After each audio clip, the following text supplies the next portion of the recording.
सत श्री अकाल दोस्तों, मैं जीत हरजीत नरिंदर सिंह कपूर होरां दा लेख मेल जोल लैके हाज़र हाँ। उम्मीद है ये लेख भी होरां वांग तुहाडे जीवन लई लाभदायक सिद्ध होवेगा। पेश है लेख मेल जोल। ज्यों-ज्यों मेल जोल के अवसर वध रहे हैं त्यों-त्यों मनुख इकल्ला हुंदा जा रहा है।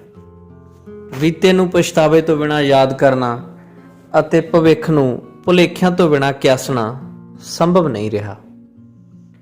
लोग परेशान हैं क्योंकि प्यार जिहा सजरा ते सच्चा सुच्चा अनुभव भी थकावट अते सिरदर्दी बन गया है। इस परेशानी का कारण यह है कि लोगों ने पुलां नालों वधेरे कंधां उसार लईआं हन। अवसर फैलण दे वध रहे हैं पर अमल सुंगड़न दा वध रहा है। वो लोग कित्थे हन जिन्हां दे आया विड़े सुच्चे हो जाया करते सन? वो मुरशद कित्थे हन मुरीद जिन्हां दी सरदल चुमदे रहिंदे सन अते किसे नूं दरवाजा खटकाउण दी हिम्मत नहीं सी पैंदी। प्रेमी भी अजकल एक दूजे वांग इंज तकदे हन जिवें धोखाधड़ी दे मुकदमिਆਂ दे विरोधी होण। अज किसे नूं पानी पिलावो वो छबील उत्ते ही काबज हो जाएगा। अपने आप नूं नपीड़न अते निखारन दा अमल किधरे विखाई नहीं दिंदा। कभी चमनप्राश खा के कविता लिख रहे हैं अते राजधानी दी गर्द विच रहन वाला नेता अपनी ही मर्जी नाल पबजल विचों देश नूं कड्ढण दे हंकार विच गोते खा रहा है। हर रोज़ किसी परंपरा दा भोग पै रहा है। अजोके मनुख दा ज्ञान वध रहा है पर अनुभव दे पक्षों वो कंगाल हो रहा है। साडे विद्यक अदारे कुछ करन दी थां बस हीजड़ियां वांग खलोते देखी जा रहे हैं। स्पीड ब्रेकरां वर्गियां शख्सियतां दे अजोके दौर विच अपमान दी बोली विच हो सन्मान हो रहे हैं अते सन्मान कटी हुई पतंग वांग लुटे जा रहे हैं। समुची स्थिति विचों विश्वास मनफी हो गया है। असहमत होने की हिम्मत खुर गई है।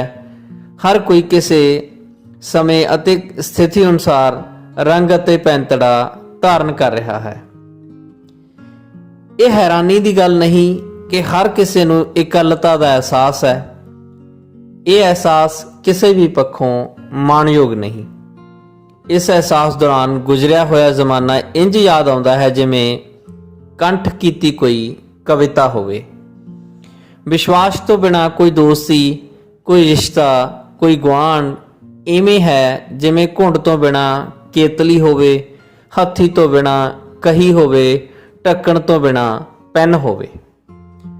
धर्म मनुख नूं जीवन दी ओ नुहार पेश कर रहा है जिस विच इकल्लता दा रोग नहीं सी अते जिस विच विश्वास दा बोलबाला सी। दूजिਆਂ दे नेड़ होना मनुख अपना हक समझदा सी। वो अपनी मंजिल ते पहुँच के अपना सफ़र शुरू करता सी। उस युग विच जदों किसी परंपरा नूं मावां जां होण वालियां मावां अपना लैंदियां सन तां वो एक पवित्र धार्मिक रस्म वजों टिक जांदी सी। उस समय किताबां इतनियां सरल होंदियां सन कि बच्चे तां बच्चे उन्हां दे अध्यापक भी उन्हां नूं समझ जांदे सन। अजोके युग विच साडे वाकफ तां बहुत हन पर दोस्त कोई नहीं। साडा आण जाण कई घरां नाल हुंदा है पर मेल जोल किसे नाल नहीं। पुरातन मनुख दा प्रकृति नाल सिद्धा ते निरछल मेल जोल सी। जदों आधुनिक युग विच लगातार अपनी ही संगत दे मनुख नूं भ्रिष्ट कर दिता है। स्थिति दा व्यंग है कि किसी इमारत नूं असीं उस वेले तक पसंद नहीं करते जदों तक वो ढह ढेरी ना हो जाए। जदों साडा मेल जोल विगड़दा है तां भाषा विच भी विगाड़ आउंदा है। मनुखां दी तां वस्तां बथेरे महान हो जांदियां हन। एक दूजे नाल इक्को दिशा विच वेखण दी हुनर दे प्यार एक दूजे दे चेहरे वल वेखण दा कारज बन के रह जांदा है। पढ़न लिखण दा उद्देश चंगेरे ढंग नाल गलबात करन दी थां योग्यता उपजाउणा हुंदा है। धमकियां देण दे नਵੇਂ नਵੇਂ ढंग सिरजना नहीं। वो कितने को घर हन जिथे वेले को वेले दस्तक देण लग्या तुहानूं झिझक नहीं हुंदी। ਉਹ ਕਿਤਨੇ ਕੁ ਲੋਕ ਹਨ ਜਿਨ੍ਹਾਂ ਨਾਲ ਤੁਸੀਂ ਬਿਨਾਂ ਝਿਜਕ ਗੱਲਬਾਤ ਕਰ ਸਕਦੇ ਹੋ। ਕਈ ਇਸ ਸਥਿਤੀ ਨੂੰ ਕੇਵਲ ਆਰਥਿਕਤਾ ਨਾਲ ਜੋੜਨਗੇ, ਪਰ ਸਥਿਤੀ ਦਾ ਸੱਚ ਇਹ ਹੈ ਕਿ ਮੇਲ-ਜੋਲ ਦਾ ਸੰਕਟ ਉਹਨਾਂ ਲੋਕਾਂ ਸਾਹਮਣੇ ਹੈ ਜਿਨ੍ਹਾਂ ਦੀ ਆਰਥਿਕ ਸਥਿਤੀ ਸੁਧਰੀ ਹੋਈ ਹੈ। ਸੌਖੀਆਂ ਜਿੱਤਾਂ ਦੇ ਆਦੀ ਔਖੇ ਰਾਹਾਂ ਤੇ ਨਹੀਂ ਤੁਰਦੇ। ਜਿਹੜੇ ਵਿਸ਼ੇ ਔਖੇ ਹਨ ਉਹੀ ਲਾਭਦਾਇਕ ਹਨ। ਅਜੋਕੇ ਮਨੁੱਖ ਦੀਆਂ ਇਕੱਲਤਾ ਨਾਲ ਜੁੜੀਆਂ ਬਹੁਤੀਆਂ ਸਮੱਸਿਆਵਾਂ ਦਾ ਸਭ ਤੋਂ ਵੱਡਾ ਕਾਰਨ ਇਹ ਹੈ ਕਿ ਉਹ ਬਹੁਤੇ ਵੱਡੇ ਗਰੋਹਾਂ ਜਾਂ ਮਹਾਨਗਰਾਂ ਵਿੱਚ ਆਪਣੇ ਆਪ ਨੂੰ ਬ੍ਰਹਿਮੰਡ ਦਾ ਕੇਂਦਰ ਮਿੱਥ ਕੇ ਜਿਉਣਾ ਚਾਹੁੰਦਾ ਹੈ।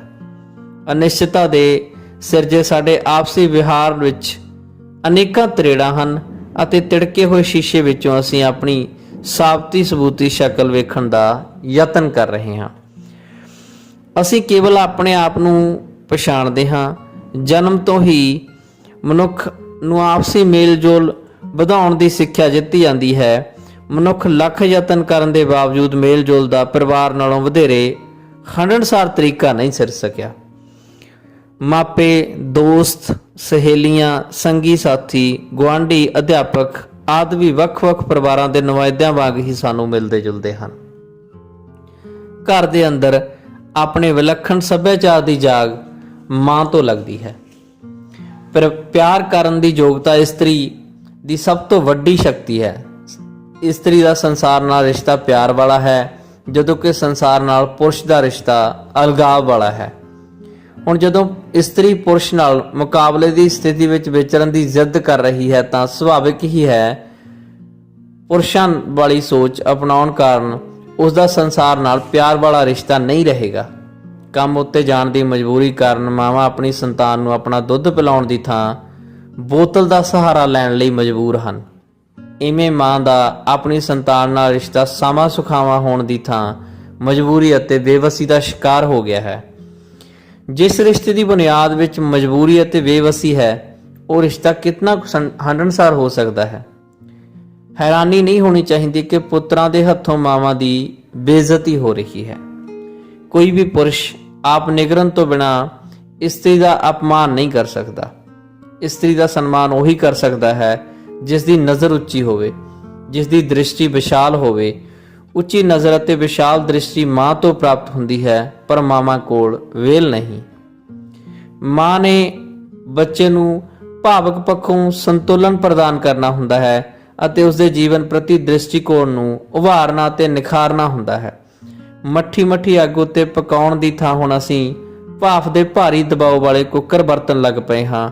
ਚਰਿੱਤਰ ਮੱਠੀ ਅੱਗ ਉੱਤੇ ਰਿੱਝਣ ਵਾਲੀ ਚੀਜ਼ ਹੈ, ਪਰ ਮੱਠੀ ਅੱਗ ਵਾਲਾ ਸਬਰ ਨਹੀਂ ਰਿਹਾ।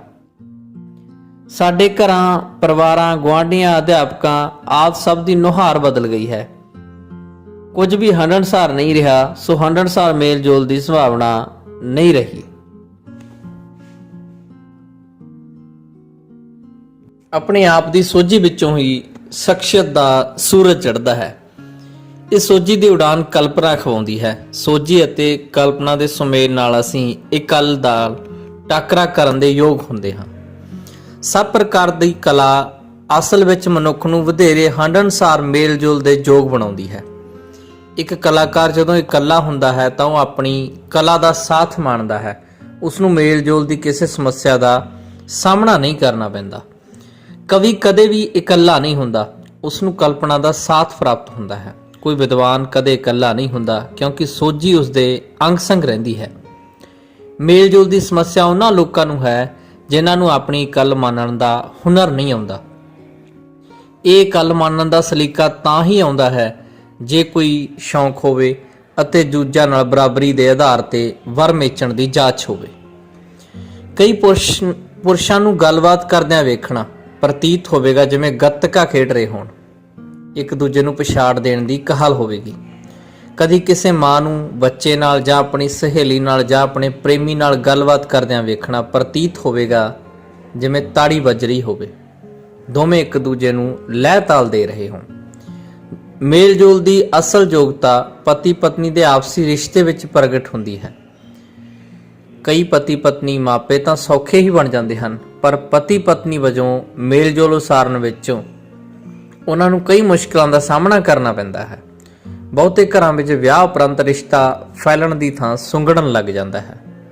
ਕਿਤਨੀਆਂ ਕੁ ਪਤਨੀਆਂ ਹਨ ਜਿਨ੍ਹਾਂ ਨੂੰ ਵਿਆਹ ਉਪਰੰਤ ਆਪਣੇ ਜ਼ਮਾਤੀ ਨੂੰ ਖਤ ਲਿਖਣ ਦੀ ਆਗਿਆ ਹੈ। ਮੇਲ ਜੋਲ ਦੇ ਅਥਾਹ ਅਵਸਰ ਉਦੋਂ ਹੀ ਉਸਰਨਗੇ ਜਦੋਂ ਅਸੀਂ ਆਪਣੀ ਦੁਨੀਆ ਵਿੱਚ ਹੋਰਾਂ ਨੂੰ ਦਖਲ ਹੋਣ ਦੇਵਾਂਗੇ। ਜਦੋਂ ਪਤਨੀ ਆਪਣੇ ਪਤੀ ਨੂੰ ਕਹਿ ਸਕੇਗੀ, ਇਹ ਜੀ ਮੈਂ ਉਹਨਾਂ ਨੂੰ ਖਤ ਲਿਖ ਦਿੱਤਾ ਹੈ, ਤੁਸੀਂ ਆਪਣੇ ਹੱਥਾਂ ਨਾਲ ਸੋਹਣੀ ਲਿਖਾਈ ਵਿੱਚ ਉਹਨਾਂ ਦਾ ਸਿਰਨਾਮਾ ਲਿਖ ਦਿਓ। ਸਮਾਜ ਨੂੰ ਬਦਲਣ ਲਈ ਬੱਚਿਆਂ ਦੇ ਪਾਲਣ ਪੋਸ਼ਣ ਦੇ ਢੰਗ ਨੂੰ, ਆਪਣੇ ਜੀਵਨ ਦ੍ਰਿਸ਼ਟੀਕੋਣ ਨੂੰ ਅਤੇ ਆਪਣੇ ਮਨ ਵਿਚਲੇ ਸੰਸਾਰ ਅਤੇ ਬ੍ਰਹਿਮੰਡ ਦੇ ਨਕਸ਼ੇ ਨੂੰ ਬਦਲਣਾ ਪਵੇਗਾ। ਸਮੱਸਿਆਵਾਂ ਉਦੋਂ ਹੀ ਉਪਜਦੀਆਂ ਹਨ ਜਦੋਂ ਸਾਡੀ ਸੋਚ ਸਪਸ਼ਟ ਨਾ ਹੋਵੇ। ਭੋਜਨ, ਸੁਰੱਖਿਆ ਅਤੇ ਪਿਆਰ ਮਨੁੱਖ ਦੀਆਂ ਬੁਨਿਆਦੀ ਲੋੜਾਂ ਹਨ।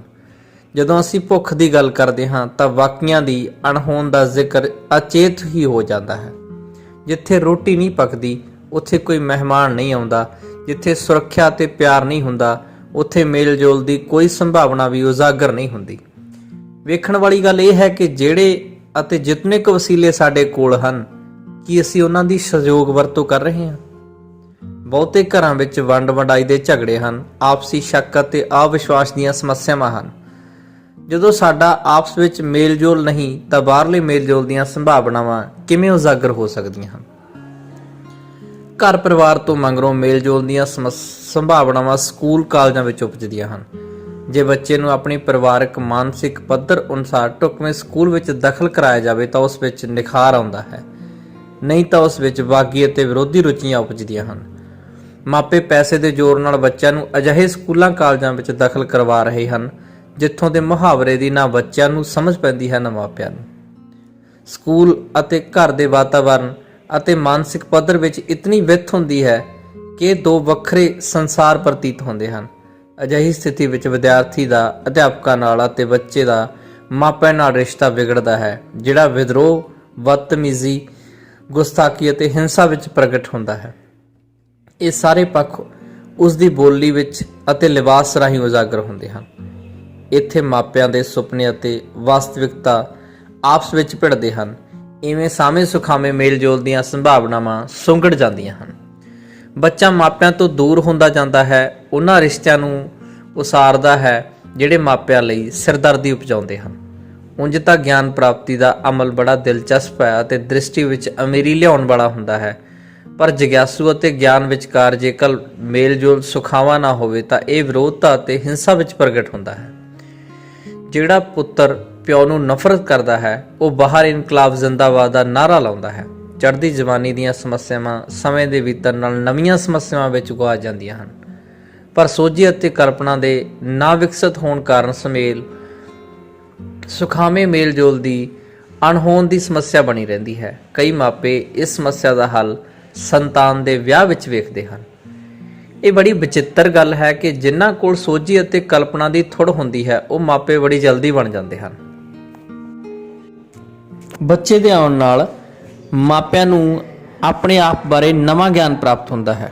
ਜਿੱਥੇ ਦਾਦਾ ਦਾਦੀ, ਨਾਨਾ ਨਾਨੀ ਦੂਰ ਹੁੰਦੇ ਹਨ, ਉੱਥੇ ਮਾਪੇ ਬਣਨ ਦੇ ਮੁੱਢਲੇ ਵਰ੍ਹੇ ਬੜੀਆਂ ਮੁਸ਼ਕਲਾਂ ਵਾਲੇ ਹੁੰਦੇ ਹਨ, ਕਿਉਂਕਿ ਬੱਚੇ ਨੂੰ ਪਾਲਣ ਦੀ ਸਮੱਸਿਆ ਦੇ ਨਾਲ ਨਾਲ ਆਪਣੇ ਜੀਵਨ ਨੂੰ ਮਾਣਨ ਦੀਆਂ ਸੰਭਾਵਨਾਵਾਂ ਦੇ ਸੁੰਗੜਨ ਦੀ ਸਮੱਸਿਆ ਵੀ ਉਪਜ ਪੈਂਦੀ ਹੈ। ਮਾਪੇ ਬਣਨ ਤੋਂ ਪਹਿਲਾਂ ਪਤੀ ਪਤਨੀ ਦਾ ਬੱਚੇ ਸੰਬੰਧੀ ਸੰਕਲਪ ਬੜਾ ਧੁੰਦਲਾ, ਰੋਮਾਂਟਿਕ ਅਤੇ ਸੁਪਨਮਈ ਹੁੰਦਾ ਹੈ। ਝਟਪਟ ਮਾਪੇ ਬਣ ਜਾਣ ਨਾਲ ਇੱਕ ਅਣਕਿਆਸੀ ਕਿਸਮ ਦਾ ਧੱਕਾ ਲੱਗਦਾ ਹੈ, ਥਕਾਵਟ ਵੱਧ ਜਾਂਦੀ ਹੈ ਅਤੇ ਬੱਚੇ ਵੱਲ ਯੋਗ ਧਿਆਨ ਨਾ ਦੇ ਸਕਣ ਕਾਰਨ ਆਪਣੇ ਆਪ ਦੋਸ਼ੀ ਹੋਣ ਦੀ ਭਾਵਨਾ ਵੱਧਦੀ ਹੈ। ਮਾਪਿਆਂ ਦਾ ਘਰ ਤੋਂ ਬਾਹਰ ਮੇਲ ਜੋਲ ਘਟਦਾ ਹੈ ਅਤੇ ਜੀਵਨ ਦੀਆਂ ਜਿਹੜੀਆਂ ਰੰਗਲੀਆਂ ਵਿਉਂਤਾਂ ਬਣਾਈਆਂ ਹੁੰਦੀਆਂ ਹਨ ਉਹ ਮਲਬਾ ਹੋ ਜਾਂਦੀਆਂ ਹਨ। ਮਾਪੇ ਪਿਛੋਕੜ ਵਿੱਚ ਚਲੇ ਜਾਂਦੇ ਹਨ ਅਤੇ ਬੱਚਾ ਨਾਇਕ ਹੋ ਨਿਬੜਦਾ ਹੈ। ਮਾਪਿਆਂ ਨੂੰ ਇੱਕੋ ਝਟਕੇ ਨਾਲ ਆਪਣੇ ਸਾਰੇ ਸੁਪਨੇ ਢਹਿ ਢੇਰੀ ਹੋ ਗਏ ਪ੍ਰਤੀਤ ਹੁੰਦੇ ਹਨ। ਜਦੋਂ ਕਿਸੇ ਦਾ ਸੁਪਨੇ ਢਹਿ ਢੇਰੀ ਹੋ ਜਾਣ ਤਾਂ ਉਸ ਵਿੱਚ ਸਹਿਣਸ਼ੀਲਤਾ ਘਟਦੀ ਹੈ। ਇਹ ਵਿਸ਼ਵਾਸ ਕੀਤਾ ਜਾਂਦਾ ਹੈ ਕਿ ਬੱਚੇ ਦੇ ਹੋਣ ਨਾਲ ਮਾਪਿਆਂ ਦਾ ਆਪਸੀ ਮੇਲਜੋਲ ਵੱਧਦਾ ਹੈ, ਪਰ ਕਈ ਥਾਈਂ ਬੱਚੇ ਦੇ ਆਉਣ ਨਾਲ ਵਿਰੋਧ ਤਿੱਖੇ ਹੋ ਜਾਂਦੇ ਹਨ। ਜਿਨ੍ਹਾਂ ਪਰਿਵਾਰਾਂ ਵਿੱਚ ਬੱਚੇ ਵਧੇਰੇ ਹੋਣ ਉੱਥੇ ਨਿਰੰਤਰ ਥਕਾਵਟ ਕਾਰਨ ਹੰਢਣਸਾਰ ਮੇਲਜੋਲ ਦੀ ਸੰਭਾਵਨਾਵਾਂ ਖੁਰਨ ਲੱਗ ਪੈਂਦੀਆਂ ਹਨ। ਕੰਮ ਵਾਲੀ ਥਾਂ ਉੱਤੇ ਮੇਲਜੋਲ ਸ਼ਰੀਕੇ ਅਤੇ ਸਾੜੇ ਵਾਲਾ ਹੁੰਦਾ ਹੈ। ਜਦੋਂ ਕੋਈ ਉੱਚਾ ਅਹੁਦਾ ਪ੍ਰਾਪਤ ਕਰ ਲਵੇ ਤਾਂ ਉਸ ਤੋਂ ਉਚੇਰੀ ਪੱਧਰ ਦੇ ਵਰਤਾਰੇ ਦੀ ਉਮੀਦ ਕੀਤੀ ਜਾਂਦੀ ਹੈ। ਪਰ ਜਦੋਂ ਅਜਿਹਾ ਸੰਭਵ ਨਾ ਹੋਵੇ ਤਾਂ ਕੁਝ ਲੋਕ ਪੱਖ ਵਿੱਚ ਅਤੇ ਕੁਝ ਵਿਰੋਧ ਵਿੱਚ ਡਟ ਜਾਂਦੇ ਹਨ। ਧੜੇਬੰਦੀਆਂ ਨਾਲ ਜਿੱਥੇ ਧੜੇ ਅੰਦਰ ਮੇਲ-ਜੋਲ ਵੱਧਦਾ ਹੈ, ਉੱਥੇ ਧੜੇ ਤੋਂ ਬਾਹਰ ਸਭ ਕੁਝ ਸ਼ੱਕ ਦੀ ਨਜ਼ਰ ਨਾਲ ਵੇਖਿਆ ਜਾਂਦਾ ਹੈ। ਕਈਆਂ ਦੀ ਸ਼ਖਸੀਅਤ ਧਾਗੇ ਵਾਲੀ ਹੁੰਦੀ ਹੈ, ਜਿੱਧਰ ਸੂਈ ਜਾਂਦੀ ਹੈ ਉੱਧਰ ਧਾਗਾ। ਸਵੈਮਾਨ ਵਾਲੇ ਵਿਅਕਤੀ ਅਜਿਹੇ ਵਿਹਾਰ ਨੂੰ ਪਸੰਦ ਨਹੀਂ ਕਰਦੇ। ਆਰਥਿਕ ਸਮੱਸਿਆਵਾਂ ਸੰਤਾਨ ਦੇ ਮਾਪਿਆਂ ਨਾਲ ਮੇਲ-ਜੋਲ ਨੂੰ ਵਿਰੋਧ ਵਿੱਚ ਬਦਲ ਦਿੰਦੀਆਂ ਹਨ।